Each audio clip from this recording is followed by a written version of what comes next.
2026 წლის ეროვნული გამოცდებისათვის ბარათების ამობეჭდა უკვე შესაძლებელი არის. შეფასებისა და გამოცდების ეროვნული ცენტრის ინფორმაციით, გამოცდებზე დასაშვებად აუცილებელი არის პირადობის დამადასტურებელ დოკუმენტთან ერთად საგამოცდო ბარათის წარდგენა.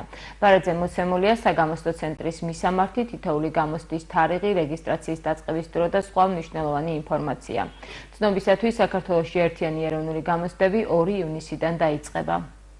გამოსაცდელებს დღეიდან უკვე შეუძლიათ ამობეჭდონ საგამოცდო ბარათები, ამისათვის უნდა შევიდნენ ვებგვერდზე online naeg.gi საკუთარი პირადი ნომრისა და შეფასებისა და გამოცდების ეროვნული ცენტრის მიერ გაგზავნილი კოდის გამოყენებით და გადავიდნენ ბმულზე დაბეჭდეთ თქვენი საგამოცდო ბარათი.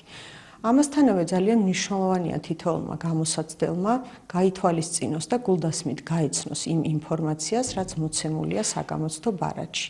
კერძოდ ინფორმაციას საგამოცდო ცენტრის, მისი მისამართის და გამოცდის თარიღის შესახებ. ამასთანავე მნიშვნელოვანია თითოეულმა გამოსაცდელმა გაითვალისწინოს, რომ საგამოცდო ბარათი პირადობის დამადასტურებელ დოკუმენტთან ერთად გამოცდაზე დაშვების წინაპირობას წარმოადგენს. შეფასებისა და გამოცდების ეროვნული ცენტრი წარმატებას უსურვებს თითოეულ გამოსაცდელ პირს.